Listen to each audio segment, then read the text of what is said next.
Facebook এবং YouTube এবং টিকটকের মধ্যে ভাইরাল একজন আছে যার নাম হলো ওমর। তার কথাগুলো যুবকেরা ফলো করে এবং শেয়ারও দেয়, কপি লিঙ্ক করে করে ফর ইউর মধ্যে নিয়ে যায়, ভাইরাল করে দেয়। আমি গতকালকে তার একটা ভিডিও দেখলাম, তার মায়ের নামে সে কেমন এটা আমি জানি না, তবে এই ভিডিও দেখার পরে আমি দেখলাম যে মা পাগল ছেলেটা চোখের পানি ফেলে মায়ের জন্য কান্দে। নেপালের পাহাড়ের সামনে দাঁড়াইয়া বলতেছে, আমার মা দুনিয়ার মধ্যে আমার সবচেয়ে বড় আপন। আমার মায়ের বিরুদ্ধে কথা বললে আমি কোনো আইনও মানি না, কাউরে আমি চিনি না, কারণ মায়ের মতো আপন আমার দুনিয়ার মধ্যে কেউ হতে পারে না। সে বলতে লাগলো, ছোটবেলায় আমার বাবা দুনিয়া থেকে বিদায় নিয়ে চলে গেল, যখন আমার বাবা নাই, আমার মা ছাড়াই পৃথিবীতে আমার আপন যখন কেউ নাই। আমার মায়ের গার্মেন্টসে চাকরি করে করে করে করে কোনো রকম জিন্দেগি চালাইয়া আমারে ফালায়া যায় নাই, বরং পরিশ্রম করে করে আমার মা স্কুলের মধ্যে আমারে পড়াইলো। আজকে আমি অনেক মশহুর হয়ে গেলাম, প্রসিদ্ধ হয়ে গেলাম, সবাই আমারে চিনে, তবে আমি মায়েরে ভুলতে পারি না। নেপালের পাহাড়ের সামনে দাঁড়াইয়া বলতে লাগলো, মা জীবনে কোনোদিন আপনারে আই লাভ ইউ মা বলা হয় নাই, আমি আপনারে ভালোবাসি, আমি আপনারে পছন্দ করি, এটা বলা হয় নাই। এই যে যুবকরা যারা আছে এরা তাদের প্রেমিকারে জীবনে কতবার আই লাভ ইউ বলে, নিজের ওয়াইফের বারবার বলতে পারে, একটু বলো না রে বাপ, কয়দিন তুমি মায়ের দরবারে গিয়া বললা, মা গো তোমারে ভালোবাসি, আমি তোমারে পছন্দ করি, আমি তোমারে মহাব্বত করি, তুমি ছাড়া এই দুনিয়ার মধ্যে আপন আমার কেউ নাই। মনে রাখবারে বাবা, মায়ের মতো আপন তো জীবনে কোনোদিন অন্য সেকেন্ড কেউ হতে পারে না, কারণ সব হলো স্বার্থের পাগল। আর যা মা যে ভালোবাসা দেয় ওটার মধ্যে বিন্দু মাত্র পরিমাণ স্বার্থ নাই, চিল্লা বলো ঠিক কিনা। ওমর নামক ওই ছেলেটা বলতে লাগলো, এরপরে আমার আপন আমার নানি, আমি জানি রে নানিরা নাতিদের বড় পছন্দ করে, বড় ভালোবাসে। নানার বাড়িতে গেলে নানি ঠান্ডা পানি দিয়া শীতের দিনে পিঠা পুলি বানা, নাতির জন্য বসে থাকে, কি পরিমাণে মায়া করে, কি মহাব্বত করে। সে বলতে লাগলো, আমার নানিও আমার জন্য এত পরিমাণে অবদান, যদি জীবনে কোনোদিন একটা হেরিয়ার গাড়ি আমি কিনতে পারি, আমার মায়েরে ওঠানো, আমার নানিদের ওঠানো। যুবকেরা তোমরা অন্যান্য বিষয়গুলো টিকটক দেখে দেখে অন্যজনকে ফলো করো, তবে এটা কেন ফলো করো না? জীবনে কোনোদিন আইফোনের জন্য, বাইকের জন্য, টাকার জন্য তুমি তোমার মায়ের মনের মধ্যে আঘাত দিতে পারো না রে বাপ। ছোট্ট একটা বালকের মাও নাই, বাবাও নাই, কেউ নাই, ঘরও নাই, বাড়িও নাই। আমার মায়ের নবীর দরবারে বলতে লাগলেন, নবী গো আমার মাও নাই, আমার বাবাও নাই, ঘরও নাই, বাড়িও নাই। নবী কয়, সন্তান রে, আমি এতিমের কদর পরিপূর্ণ দিতে পারি, আমার সঙ্গে আয় না। এতিমটাকে নিয়ে আম্মা জান আয়েশা ঘরের মধ্যে নবী নিয়ে গেল। মায়ার নবী যায় বলে, আয়েশা এমন একজন এতিম আমি ঘরের মধ্যে নিয়ে আসলাম রে আয়েশা, যে এতিমের মাও নাই, বাবাও নাই, ঘরও নাই, বাড়িও নাই। তোমারে আজকে দেখে আম্মা বলবে, আমারে আজকে দেখে আব্বা বলবে, এতটুকু যাতে বুঝতে না পারে দুনিয়াতে ওর মা নাই, বাবা নাই, ঘর বাড়ি নেই। এতিমেরে জানায়া দেয়, আজকে থেকে তুমি আমারে বাবা বলবা, আর ঘরের মধ্যে আয়েশারে আম্মা বলবা।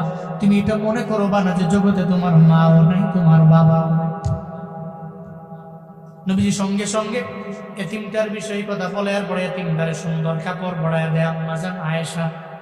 কাপড়টা পরায় দেওয়ার পরে মায়ের নবী যখন এতিমেরে নিয়ে নিয়ে যায়, আর আঙ্গুল দিয়া দইরা দইরা আমার মায়ের নবী তারে বুঝায়, এতিম রে, কেন তোমারে আমি কদর করলাম, কেন ঘরের মধ্যে নিয়ে আসলাম জানোনি?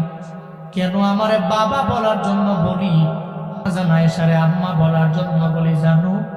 আমি এতিম রে, এতিমের কদর আমি পরিপূর্ণ দিতে পারি, কারণ জগতে আমার বাবার কেমন চেহারা আমি দেখি নাই। দুনিয়াতে আসার পরে 6 বছর বয়সে আমি মারে হারাইছি। দুনিয়াতে যত এতিম আছে সমস্ত এতিমের লিডার আমার মায়ার নবী। মায়ার নবী ছোটবেলার কাহিনী। এই ময়দানে এমন কোন নবীর উম্মত নাই যে জানে না। দুধমা হালিমার ঘরের মধ্যে আমার মায়ার নবী বড় হলেন। ওই জায়গা থেকে যখন মা মেনার ঘরের মধ্যে, নিজ গৃহের মধ্যে যখন আমার মায়ার নবী আসলেন, হঠাৎ করে একদিন খেলাধুলা করার জন্য না খেলা দেখার জন্য নবী যায়। ঘর থেকে বের হয়ে যখন খেলার মাঠের কিনারায় গিয়ে দাঁড়ায় যায়, নবী খেলে না। নবী তাকায় দেখে ছেলেরা কেমনে খেলাধুলা করে। মাঠের কিনারার মধ্যে দাঁড়াইয়া একটা পর্যায়ে সন্ধ্যা হয়ে গেল, নবী বাড়ির মধ্যে যায় না। সব শিশুরা এক এক করে বাড়ির মধ্যে চলে গেল, নবী যায় না। ওদিকে মা আমেনা চিন্তায় পড়ে গেলেন, সন্ধ্যা হয়ে গেল, কেন আমার ছেলে বাড়ির মধ্যে আসে না। মা আমেনা ঘর থেকে দরওয়াজাটা ওপেন করে বের হয়ে তাকায় দেখে শিশুরা খেলার মাঠ থেকে খেলাধুলা করে বাড়ির মধ্যে চলে যায়। শিশুরা রে মুহাম্মদের দেখছো নি? আমি মারে জানা মুহাম্মদের চিনি না, তবে দেখছি খেলার মাঠের কিনারায় দাঁড়াইয়া কে যেন চোখের পানি ফালায়া ফালায়া ফালায়া কান্দে। কে যেন চোখের পানি ফালায়া কান্দে। মা আমেনা তো বুঝতে বাকি নাই এটা আমার মুহাম্মদ ছাড়া কেউ হতে পারে। মা আমেনা ঘর থেকে বের হয়ে চলে গেলেন, খেলার মাঠের কিনারার মধ্যে গেলেন। যা বলে, মুহাম্মদ রে ও বাবা, মুহাম্মদ রে ও বাবা, বল তোরে কে মারলো? আমি মায়ের বল না। মায়ের নবী জানায় দে, মা আমার কেউ আমারে মারে নাই, কেউ আঘাত করে নাই, কেউ মারছে জন্য আমি কান্দি না। সন্ধ্যা চলে আসার পরে সব ছেলেরা এদের বাবার আদর পায়া বাড়ির মধ্যে যেতে পারে। প্রতিদিন আমি খেলার মাঠের কিনারার মধ্যে দাঁড়ায় থাকি, আমার বাবাই কেন আসে না? কেন আমার বাবাই গালের মধ্যে আমার চুমু দেয় না? আমার বাবা আমারে কাঁদে কেন নেয় না? আমার বাবা আমারে সঙ্গে করে নিয়ে কেন বাড়ির মধ্যে নিয়ে যায় না? এই জন্য বাবারে মিস কইরা কইরা চোখের পানি ফেলে কান্না করি, কি অপরাধ আমি বাবার সঙ্গে করলাম? কেন আমার বাবা আমার দরবারে আসে না? সন্তানকে যেই পরিমাণ মহাব্বত করে এটা বাবা হয়, এই যে ময়দানে যে বাবারা আসলেন ছেলের জন্য নিজের জীবন পর্যন্ত দিয়া দেন। দিনরাত পরিশ্রম করে কারখানায় এত কাজ, এত পরিশ্রম করলেন কার জন্য? কই ছেলের জন্য, মেয়ের জন্য করি। ছেলের জন্য, মেয়ের জন্য। আপনি কাঠ ফাটা রোদের মধ্যে নিজের রক্তগুলোকে ঘাম বানাইয়া মাথার ঘাম পায়ে ফেলাইয়া যে কাজ করেন ছেলের জন্য, মেয়ের জন্য। আপনার ছেলে মেয়ে আপনার থেকে যে আদর পায়, আমার মায়ার নবী সে আদর বাবা দরবার থেকে পান নাই, জীবনে পান নাই, জীবনে পান নাই। এই জন্য মার দরবারে বলে, মা গো কেন বাবা আমার দরবারে আসে না? কেন আমার চুমু দেয় না? কেন কান্দের মধ্যে লয় না? কেন আমার বাড়ির মধ্যে নিয়ে যায় না? আমার বাবা কোথায়? আমার বাবা যদি না আসে আজকে বাড়িতে যাব না, তুমি আমায় নিতে পারবো না। মা আমেনা বলে, ও সন্তান আমার, তোমার বাবারে তুমি পাবা না, কারণ গর্ভের মধ্যে থাকা অবস্থায় তোমার বাবায় দুনিয়া থেকে বিদায় নিয়ে চলে গেল। ভাই বাবার কবরের পাশে আমারে নিয়ে যাও। তাহলে কালকে দিনের বেলা তোমারে আমি নিয়ে যাবো। দিনের বেলা আব্দুল মুত্তালিব থেকে পারমিশন নিয়ে নিলেন। এরপরে ঘোড়ার মধ্যে তিনজনে উঠলেন, মা আমেনা, এরপরে মায়ার নবী, এরপরে উম্মে আয়মা। তিনজনের সঙ্গে করে লইয়া ঘোড়ার মধ্যে যখন রওনা হয়ে গেল আমার মায়ার নবীর বাবার কবর জিয়ারতের জন্য, যখন বাবার কবরের পাশে যায় মা আমেনা জানায় দেয় মুহাম্মদকে, ওই যে তাকায় দেখো না, ওইটা তোমার বাবার কবর, ওখানে গেলে তুমি তোমার বাবার কবরটা খুঁজে পাবা, এরপরে বাবার কবর তুমি দেখতে পারো না। মায়ার নবী গেলেন, কবরের পাশে গিয়া দাঁড়ায় দাঁড়ায় কবরের মধ্যে জোরে জোরে থাপ্পড় মারে, আর কয় বাবারে কেন আমারে চুমু দিতে মন চায় না? কেন আমারে কোলে নিতে মন চায় না? কেন তোমার কাঁধের মধ্যে আমার নেও? নবী যতই কান্দে রে, জীবনেও তো আব্দুল না বাবায় ফিরে আসবে। কবরের পাশ থেকে আমার মায়া নবী যখন দূরে চলে গেলেন, মা আমেনা চোখের পানি ফেলায় ফেলায় দূরে দাঁড়ায় দাঁড়ায় কান্দে। মা আমেনা কয়, মুহাম্মদ রে দেরি করা যাবে না, চল না বাড়ির মধ্যে চলে যাব। মা আমেনা মায়ার নবীকে লইয়া উম্মে আয়মানকে লইয়া ঘোড়ার মধ্যে ওইটা ওইটা যখন রওনা হয়ে গেল বাড়ির মধ্যে যাবে, পথিমধ্যে যাওয়ার পরে মা আমেনার পেটের ব্যথা আরম্ভ হয়ে গেল। মা আমেনা বলে, উম্মে আয়মান রে একটু ঘোড়া থেকে নামাও, কেন যেন পেটের ব্যথা মনে হয় বেড়ে গেল। ঘোড়া থেকে নামলে মনে হয় পেটের ব্যথা ভালো হতে পারে রে উম্মে আয়মান। মা আমেনা ঘোড়া থেকে নামলেন, পেটের ব্যথা তো ভালো হয় না, মনে হয় ক্ষণে ক্ষণে ক্ষণে ক্ষণে পেটের ব্যথা বেড়ে যায়। একটা পর্যায়ে মা আমেনা চিন্তায় পড়ে গেলেন, পেটের ব্যথায় কি আমি দুনিয়া থেকে বিদায় নিয়ে চলে যাব? যদি আমি বিদায় নিয়ে চলে যাই আমার মুহাম্মদের কি উপায় হবে আমার জানা নেই। মা আমেনা চোখের পানি ফেলে কান্দি, আর আমার মায়ার নবীর দিকে তাকায় তাকায় মনে মনে চিন্তা করে, যদি আমি বিদায় নিই আমার ছেলের কি উপায় হবে? তার বাবাও থাকবে না, তার মাও থাকবে না। দুনিয়া একটা পর্যায়ে মা আমেনা দুনিয়া থেকে বিদায় নিবে এমন একটা ভাব যখন হয়ে গেল, বুঝতে পারলেন চলে যাব। সঙ্গে সঙ্গে আমার মায়ার নবীরে বলল, মুহাম্মদ রে, বুকের মধ্যে আয় না, আমার বুকের মধ্যে আয় না। বুকের মধ্যে নিয়ে নিয়ে সঙ্গে সঙ্গে আমার মায়ার নবীরে বলতে লাগলেন, ছোটবেলায় বাবার আদর কেমন বিন্দু মাত্র পরিমাণ তুমি পাও নাই। আমি মাও মনে হয় আজকে দুনিয়া থেকে বিদায় নিয়ে চলে যাওয়া লাগবে, আমি মাও চলে যাব। জীবনে কাঁদো না, তোমার সম্মান বেড়ে যাবে, মর্যাদা বেড়ে যাবে, শান বেড়ে যাবে, মান বেড়ে যাবে। মা যে নবীর জন্য দোয়া করে দিছে, আল্লাহ নবীর দাম কি বাড়ায় না? তোমার বাবার মনের মধ্যে আঘাত দিতে পারো না, কারণ এরা যদি বদদুয়া দিয়া দেয়, এদের মনের মধ্যে যদি কষ্ট ঢুইকা যায়, বুলেট মিস হয়ে যেতে পারে। জীবনে কোনোদিন এই বদদুয়া এবং দোয়া মিস হতে পারে না। যেই মা বাবা দোয়া করলে আল্লাহ কবুল করে নেয়, জীবনে কোনোদিন ওই মা বাবার সাথে অন্যায় করা যাবে না, মা বাবার মনের মধ্যে আঘাত দেওয়া যাবে না। রে বাপ, এদের থেকে তুমি দোয়া নিয়ে আগে যাও। মনে রাখবা, আব্বা আম্মা দুনিয়া থেকে যারা বিদায় নিল, বড় এতিম হয়ে গেছে, ওর সাথেও জীবনে কোনোদিন কোনো অন্যায় আচরণ করা যাবে না, কারণ ওর মনটা তো এমনিতেই ভেঙ্গে চুরে চুরমার হয়ে গেছে। নবীজি মসজিদে নববী থেকে বের হয়ে একদিন বিকেলবেলা খেলার মাঠের কিনারা দিয়ে আমার মায়ার নবী যখন যায়, খেলার মাঠের কিনারার মধ্যে দাঁড়াইয়া একজনের চোখের পানি ফালায় ফালায় কান্না করে, ছোট্ট একটা বালক, বয়স অনেক বেশি না, ছোট মানুষ। মায়ার নবী ডেকে বলে, ও ছেলে, কেন তুমি কান্দো? কেন কান্দো? কেন খেলার মাঠের মধ্যে যাও না? কেন খেলো না? আমার বলো না। সঙ্গে সঙ্গে ছেলেটা আমার মায়ার নবীরে জানায় দেয়, নবী, খেলার মাঠের মধ্যে আমি যাই না। কেন জানে? খেলার মাঠে গেলে আমার মায়ের কথা মনে পড়ে, আব্বার কথা মনে পড়ে, সব মনে পড়ে গেলে খেলতে পারি না, খেলার মাঠে যেতে পারি না। খেলার মাঠের কিনারায় দাঁড়ায় দাঁড়ায় কান্দি। কেন জানেন? কারণ আমার এই দুনিয়াতে মাও নাই, আমার বাবাও নাই, আমার ঘরও নাই, আমার বাড়িও নাই। মনে রাখবেন রে বাবা, একটা সন্তানের যখন বাবা হারায় যায়, ওরা যদি কেউ জিজ্ঞাসা তোমার বাবা আসেনি, বলতে পারে, স্বাচ্ছন্দ্যে বলতে পারে আমার বাবা নাই, ইজি ফিল হয়।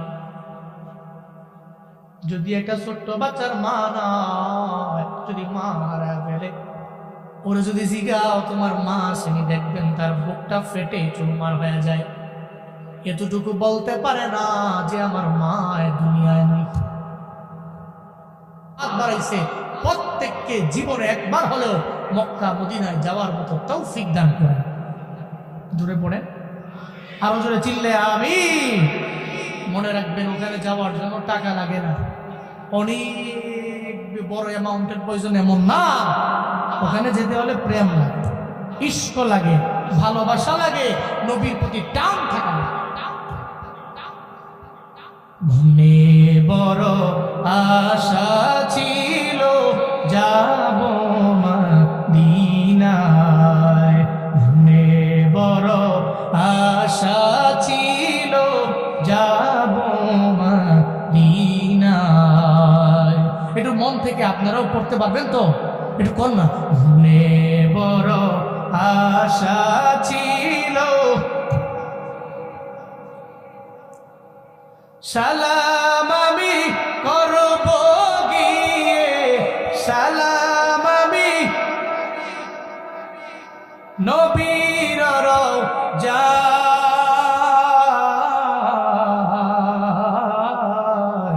মনে বড় আশা ছিল, মনে বড় আশা ছিল, আরব সাগর পাড়ি দিব, নাই কই আমার তোরি পাখি নয় তো উড়ে যাব জানাতে ভরি আমার আশায় আছি সম্বল নাই আশায় আছি করি কেউ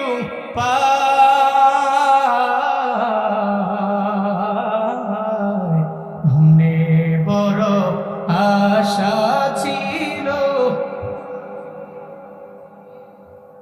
মনে বড় আশা ছিল সবাই মনে বড়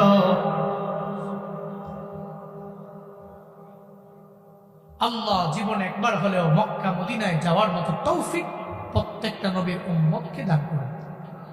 জুড়ে পড়েন আমিন। আর একটু আওয়াজ করে পড়েন আল্লাহুম্মা আমিন।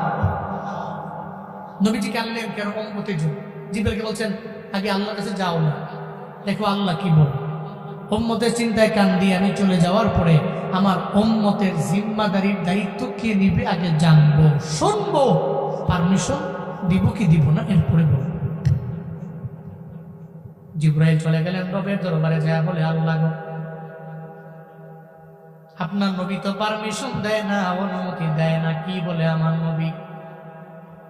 আপনার নবী বলতে চায় চলে যাওয়ার পরে, নবীর চলে যাওয়ার পরে উম্মতের জিম্মাদারির দায়িত্ব কে নিয়ে নিবে শুনবার চায়। আল্লাহ কয় জিবরাইল আমার নবীর দরবারে দৌড়াইয়া যাও, নবীরে গিয়া জানায়া দেও নবীর চলে যাওয়ার পরে নবীর উম্মতের জিম্মাদারির দায়িত্ব আমি আল্লাহ সাহাবীরে দিব না, তাবিঈনরে দিব না, তাবিঈনরে দিব না, দুনিয়ার কোনো পীরেরে দিব না, ডোনাল্ড ট্রাম্পের হাতে হবে না। নবীর উম্মতের জিম্মাদারির দায়িত্ব আমি আল্লাহ স্বয়ং নিজেই নিয়ে নিলাম। শুধু তাই না, ও জিবরাইল আমার নবীর দরবারে যা জানায়া দাও, আমার নবীরে গিয়া বলে দাও নবীর উম্মতের আগে কেউ জান্নাতে ঢুকতে পারবে না। চিল্লা পড়া যাবে কি মারহাবা? নবীর উম্মতের আগে কেউ জান্নাতে ঢোকার প্রবেশাধিকার। আল্লাহ জান্নাত যেদিন বানাইছেন জান্নাতের দরওয়াজার মধ্যে একজন দারোয়ান রাখছে। দারোয়ান যখন দরওয়াজার মধ্যে দাঁড়ানো, আল্লাহ পাক জানায় দিলেন এই জান্নাতের ভিতরে প্রথমবার ঢুকবে আমার নবী, এরপরে আমার নবীর উম্মতেরা। অন্য কোন নবী আর নবীর উম্মতেরা আমার নবীর উম্মতের আগে জান্নাতের মধ্যে ঢুকতে পারবে না। হাসরের ময়দানে আমার মায়ার নবী মাকামে মাহমুদের মধ্যে সিজদায় পড়ে পড়ে আমার মায়ার নবী যখন কান্না করবে, আল্লাহ পাক সেদিন বলবে নবী মাথা উঠান, এরপরে উম্মতের যারে মন চায় সুপারিশ করে নিয়ে যান। উম্মতদেরকে ধরে ধরে ধরে ধরে জান্নাতের দরওয়াজার সামনে গিয়া যখন দাঁড়ায় যান, দরওয়াজার সামনে দাঁড়ানোর পরে দারোয়ান বলবে কি আপনি, কি আপনার পরিচয় বলেন না? আমি মুহাম্মদ সাল্লাল্লাহু আলাইহি ওয়াসাল্লাম উম্মতদেরকে নিয়ে জান্নাতে ঢোকার জন্য দরওয়াজায় দাঁড়াইলাম। কয় নবী আপনার জন্যই তো জান্নাত যেদিন থেকে আল্লাহ বানাইছেন ওদিন থেকেই দরওয়াজার মধ্যে আমি দাঁড়ায় রইলাম, আপনার জন্য ওয়েটিং এ আছি। উম্মতের নিয়ে দরওয়াজার সামনে এসে দাঁড়ায় গেলেন। এখন জান্নাতের 8টা দরওয়াজা আপনার জন্য ওপেন করে দিলাম, আপনার জন্য খুলে দিলাম। যেই দরওয়াজা দিয়া মন চায় ওই দরওয়াজা দিয়েই জান্নাতে চলে যায়। নবী আগে যাবে, নবীর উম্মতেরা মানে আমরা যাব, এরপরে অন্যান্য নবীরা ধারাবাহিকভাবে অন্যান্য নবী এবং নবীর উম্মতেরা জান্নাতে ঢুকবে। নবীরে কি দেন নাই? নবীর কোন দৌলতটা আছে যে আল্লাহ নবীকে দেন নাই? শুধু তাই না, আল্লাহ পাক আমার মায়া নবীর সব জায়গায় আল্লাহ কেমন ভাবে খুশি করে বান্দা মনোযোগের কান লাগায় শুই না যাও। তাইফের ময়দানে আমার মায়ার নবী যে গেলেন দাওয়াত দেওয়ার জন্য, নবীর হাতে একজন ব্যক্তিও কালেমা তো পড়ে না, আবার আমার নবীর উপরে পাথর দিয়ে আঘাত করে। এই ব্যাপারে এমন কোন নবীর উম্মত নাই যে এই ব্যাপারে জানে না। তায়েফের ময়দানে আমার মায়ার নবী সারা দিন লাগাইয়া কালেমার দাওয়াত দেয়, কিন্তু নবীর হাতে কেউ কালেমা পড়ে নাই। উল্টা আমার নবীর মারধর করলো, পাথর মারলো, রক্তাক্ত করে ফেললো। এমন একটা হালাতে ফজরের সময়, রাত যখন শেষ হয়ে গেল ফজরের নামাজে, আমার মায়ার নবী নিজে দাঁড়ায় গেলেন, তিলাওয়াত করতে লাগলেন। নবী নিজে নিজে তিলাওয়াত করা হালাতে একটা পর্যায়ে আমার মায়ার নবী ওই সময় যখন তার কণ্ঠ মোবারক দিয়া যখন তিলাওয়াত করতে লাগলেন, যেই তিলাওয়াতের মধ্যে এত পরিমাণে মাজা, এত পরিমাণে মায়া, যেই নবীর হাতে একজন মানুষ কালেমা পড়ে মুসলমান হতে পারেন নাই। তায়েফের ময়দানে দিন চলে গেল, রাতও চলে গেল। ফজরের নামাজে নবী উনার কণ্ঠ মোবারক দিয়া তিলাওয়াত করতে দেরি, একদল জিন আমার নবীর পাশে এসে দাঁড়ায় যায়। যখন তিলাওয়াত শুনতে পায়, ওই তিলাওয়াতের মধ্যে বড় মজায় পড়ে গেল। জিনেরা কয়, এই যে উনি যেই রবের কালাম করে, সেই রবের কথা পড়ে, আমরা সমস্ত জিনেরা ওনার পিছনে দাঁড়াইয়া যেই কালাম পড়ে, ওই কালামের রবের প্রতি ঈমান আনলাম। চিল্লায়া পড়া যাবে কি মারহাবা? ফজরের নামাজ পড়িয়া নবীজি সালাম ফিরে চোখের পানি ফেলায় কাঁদতেছে, আর আল্লাহকে বলে, আল্লাহ আমি তো তায়েফে আসলাম, একজন ব্যক্তিও কালেমা পড়ে মুসলমান হলো না। কষ্ট নিয়ে নবী বসে আছে। আল্লাহ কয়, জিবরাইল নবীজি কান্দে করে, কান্দে কেন, উদ্বিগ্ন কেন, চিন্তায় কেন? নবীজি বলো। জিবরাইল পাঠালেন, জিবরাইল নবীর কাছে আসলেন। নবীকে এসে বলে, আপনি কাঁদছেন কেন? কয়, একজনও কালেমা পড়ে নাই। একজন মানুষ কালেমা পড়ে নাই তো কি হয়েছে? একটু আগে ফজরের নামাজে যেই তিলাওয়াত করছেন, ওই তিলাওয়াতের মায়ায় পড়া একদল জিন আপনার হাতে অদৃশ্যেই কালেমা পড়ে মুসলমান হয়ে গেছে। নবীজি হেসে দিলেন, নবীজির কান্না বন্ধ হয়ে গেল। কে বন্ধ করেছেন? কে কে? মা ওয়াদ্দাআকা রাব্বুকা ওয়া মা ক্বালা। আল্লাহ পাক বলেন, ও পয়গম্বর আমার, সব মানুষের আপনাকে বইলা গেল, আমি রব আপনারে বলতে পারি না, আপনাকে ছেড়ে যেতে পারি না। আপনার সম্মান, আপনার মর্যাদা, আপনার শরফ, আপনার করম সব আমি আল্লাহ তো বাড়াইয়া দিলাম। সূরা ইনশিরার দিকে দেখো না, আল্লাহ পাক ওই আয়াতের মধ্যে জানায়া দিয়েছে, ওয়ারাফা'না লাকা যিকরাক। আপনার জিকির, আপনার সম্মান, আপনার মর্যাদা সমস্ত কিছু আমি আল্লাহ বুলন্দ করে দিলাম। সব আমি বাড়িয়ে দিয়েছি, বৃদ্ধি করেছি, উঁচু করেছি, বৃদ্ধি করেছি, বুলন্দ করে দিয়েছি। এরপরে 4 নম্বর আয়াতের মধ্যে আল্লাহ পাক আমার নবীরে জানায়া দেয়, ওয়ালাল আখিরাতু খায়রুন লাকা মিনাল উলা। নবী হে, আপনার শেষের জীবনটা শুরুর জীবনের চাইতে, প্রাথমিক জীবনের চাইতে সুখের আরো কল্যাণময় হবে। সফলতার দ্বার পর্যন্ত পৌঁছবেন শেষের জীবনে, মানে প্রথম থেকে শেষেরটা মধুর হবে বেশি। সুবহানাল্লাহ পড়বেন না? ঠিক সূরা ইনশিরাতে আল্লাহ বলছেন, ফাইন্না মাআল উসরি ইউসরা, ইন্না মাআল উসরি ইউসরা। নিশ্চয়ই কষ্টের পরে আছে কি? নিশ্চয়ই কষ্টের পরেই তো সুখ, দুঃখের পরেই তো সুখ। আপনি ধরেই যে সুখী এমন না তো।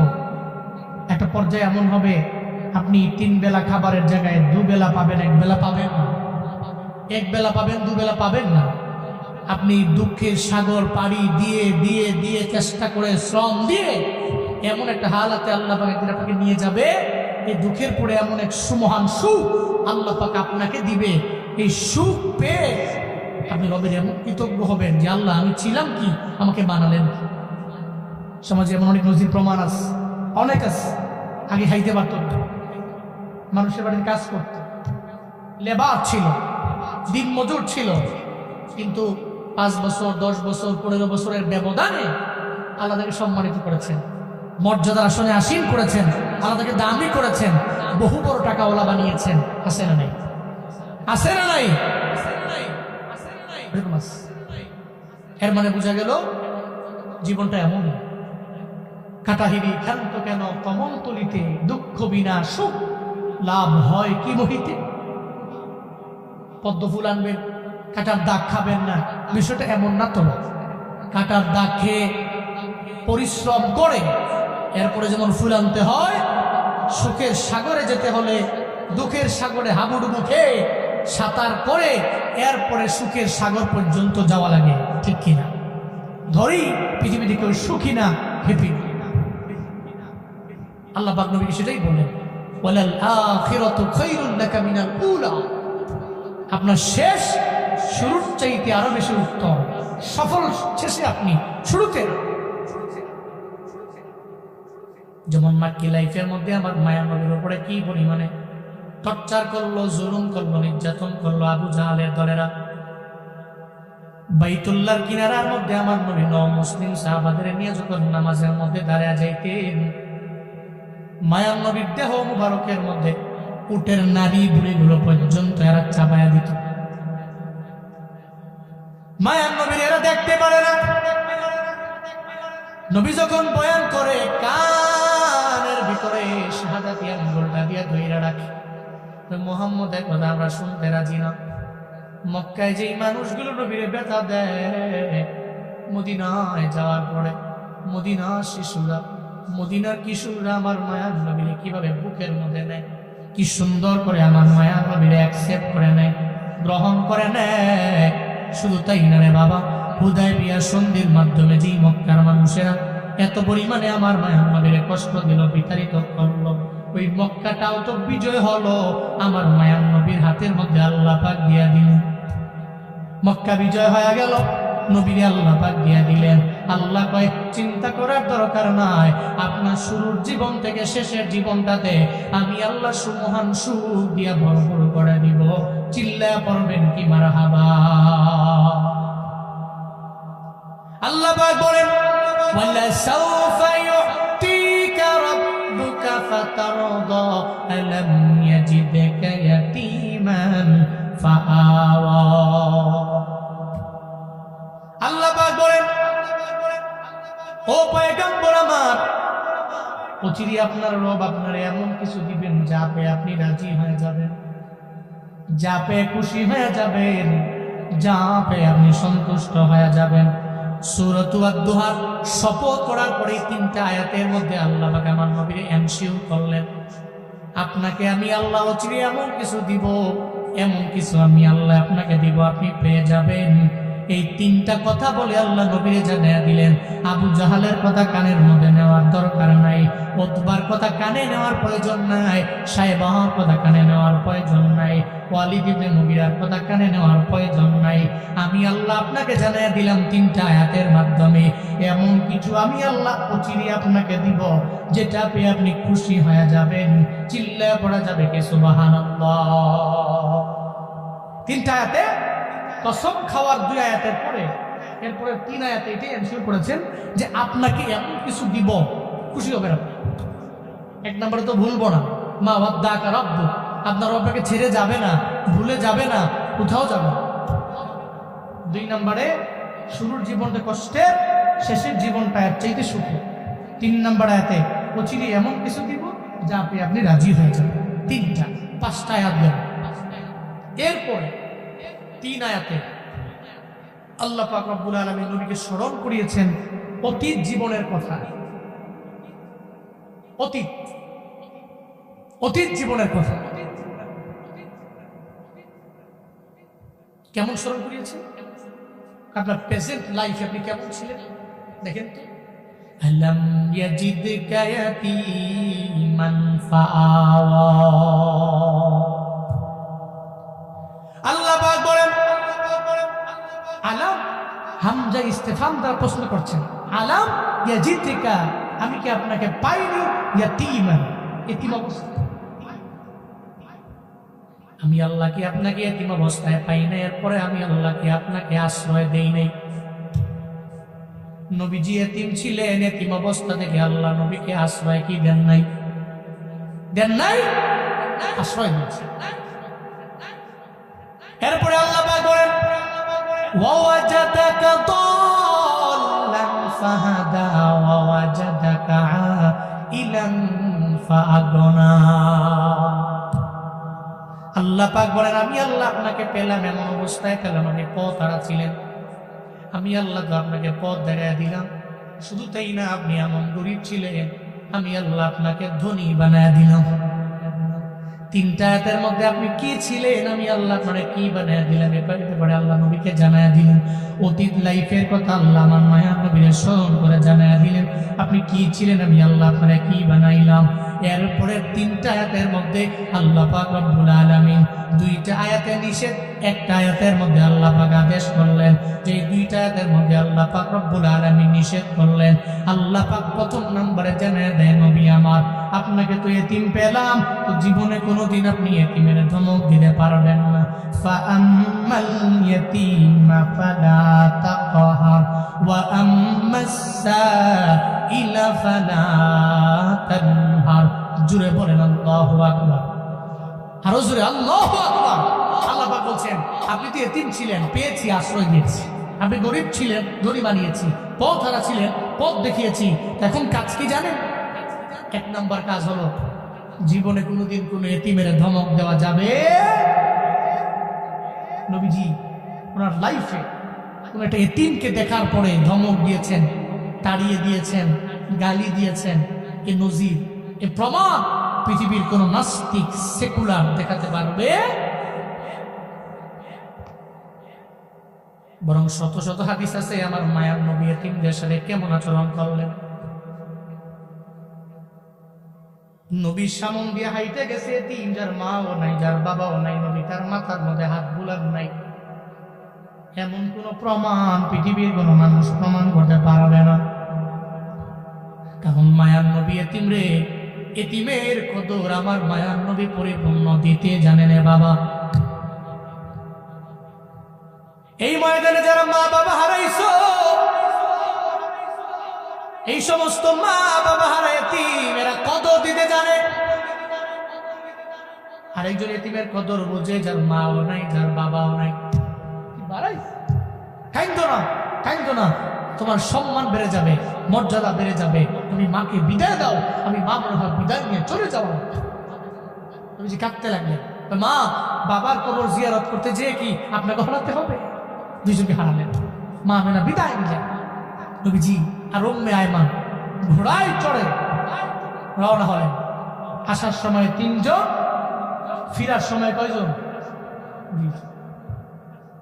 দাদা আব্দুল মুত্তালিব তো দরওয়াজার সামনে দাঁড়ানো, কখন আমার শিশু নাতি আসবে দাঁড়ানো।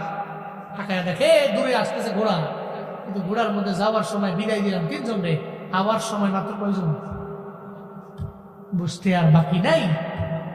একজন মোহাম্মদ হারায় গেছে, একজন তো আগে হারাইছে, আর একজন হারায় গেছে।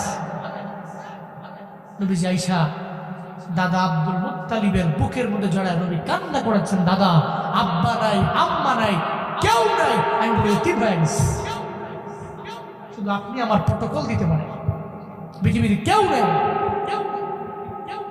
ওই জায়গা থেকে দাদা মারা যাওয়ার পরে চাচা আবু তালিব নবীজিকে আশ্রয় দিয়েছেন। আল্লাহ নবীকে সে কথা স্মরণ করিয়েছেন দোহায়, আপনি এতিম ছিলেন, এতিম ছিলেন, আব্বা আম্মা হারা ছিলেন। ওই জায়গা থেকে আশ্রয়টা আমি আল্লাহ আব্দুল মুত্তালিব এবং চাচা আবু তালেবের মাধ্যমে, এই 2 জনের মাধ্যমে আমি আপনাকে দিয়েছি। চিল্লায় কি পড়বেন না সুবহানাল্লাহ। জীবনে কোনোদিন এতিমদের ধমক দিবেন না। মায়ার নবী এতিমের বলে, এতিম রে, আমার শিশুবেলার কাহিনী তো এমন, এই জন্য আমি এতিমের কদর দিতে পারি। এতিমটারে একটু দূর নিয়ে যাওয়ার পরে বলে, এতিম রে, তুই আমার কাঁধের মধ্যে আয় না, আমার কাঁধের মধ্যে তোরে নিব, এরপরে আমি তোরে মসজিদে নববীর মধ্যে নিয়ে যাব। নবী, আপনি দামি মানুষ, আপনার কাঁধের মধ্যে আমি উঠতে পারবো না, আপনার কাঁধে উঠলে আপনি দামি মানুষ, আল্লাহর রাগান্বিত হয়ে যাবে। নবী কয়, এতিম রে, আমার কাঁধের মধ্যে যদি উঠে যাও, আমার কাঁধে যদি উঠে যাও, আল্লাহ রাগান্বিত হবে না, বরং আল্লাহ আমার প্রতি খুশি হয়ে যাবে। চিল্লায় পড়া যাবে কি মারহাবা। এতিম তোমার কাঁধে উঠলে আল্লাহ আমার প্রতি রাজি হবে। মায়ার নবী জানা গেলেন, ও উম্মতেরা, জীবনে এতিমের ধমক দিস না। এতিমের পাশে গিয়ে যদি দাঁড়ায় যাও, আল্লাহ পাক তোমার পাশে গিয়ে দাঁড়ায় যাবে। শুধু তাই না, একটা এতিমের মাথার মধ্যে যদি কেউ মায়া নিয়া এতিমের মাথার মধ্যে নবী বললেন কেউ যদি হাত বুলাইয়া দেয়, এতিমের মাথার চুল বরাবর সব আল্লাহ পাক তার আমল নামায় দিয়া দিবে। চিল্লায়া পড়া যাবে সুবহানাল্লাহ। আল্লাহ পাক বলেন জীবনে কোনোদিন এতিমদেরকে ধমক দেওয়া যাবে না। এরপরে আল্লাহ পাক রব্বুল আলামিন জানায়া দেয় ওয়া আম্মাস সাইলা ফালা তানহার। জীবনে কোনোদিন কোন সাইল, এর মানে ভিখারি আছে না নাই? আছে না নাই? দরওয়াজার সামনে, বাজারে গেলে, বিভিন্ন জায়গায় গেলে ভিখারি সামনে দাঁড়ায় আছে, আমার কিছু দেওয়া, এগুলা নিয়ে আমি কোন রকম চলবো, আল্লাহর হস্তে দান করা। আল্লাহ পাক নিষেধ করেছেন জীবনে এই ভিখারিকে ধমক দিয়ে তাড়িয়ে দেওয়া যাবে। আখিরাতের প্রতি যাদের বিশ্বাস আছে, ইয়াকিন আছে, আকীদা আছে, সূরাতুল মাউন পড়েন। কোন সূরা? মাউন, আপনাদের পরিচিত না? এটা ফেমাস সূরা আপনাদের কাছে।